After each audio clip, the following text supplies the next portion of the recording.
Pavilion is the center, it's the soul, it's the lifeblood of everything that happens at Ravinia. It's where the Chicago Symphony is the orchestra in residence in the summertime.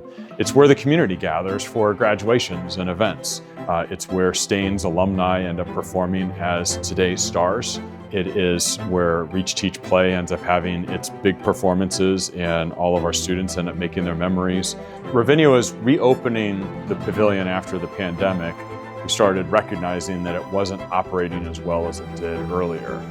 And over the next couple of years of studying it, we recognized that not only do we need to replace equipment, but there was a lot of renovation that needed to take place in order to position Ravinia to thrive going forward to produce the events that we need to produce. Every great organization is constantly looking at how to improve. Great organizations never sort of become stagnant or complacent.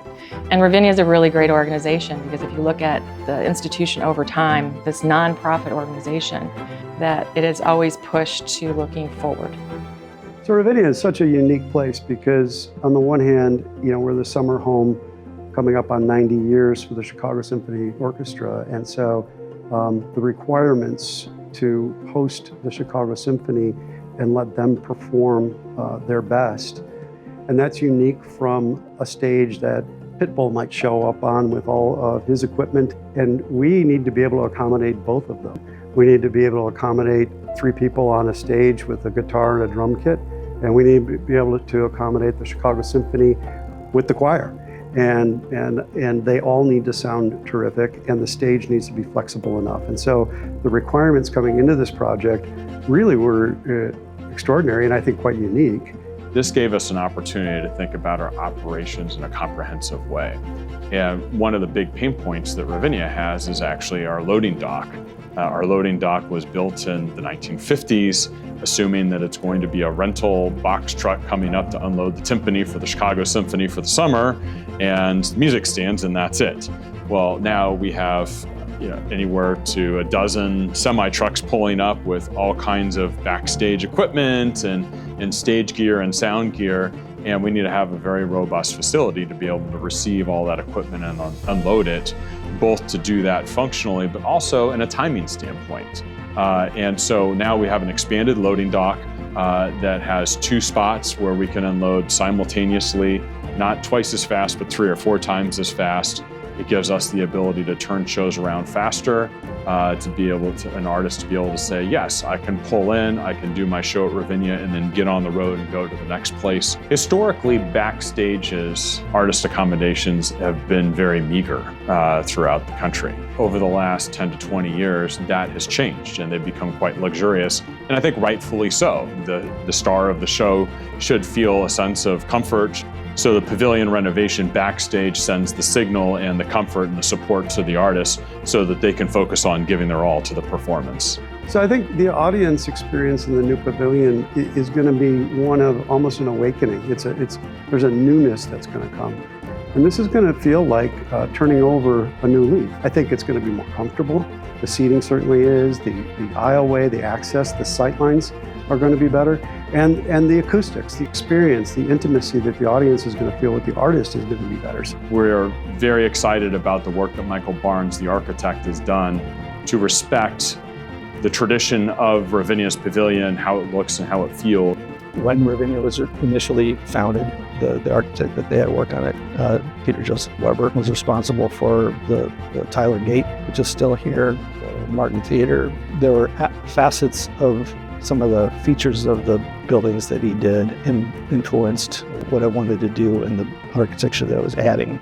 I really wanted to have it speak to Ravinia's past and connect to that, portray wood again, and to pick up on the geometry of those art glass windows that are still at the Martin Theater.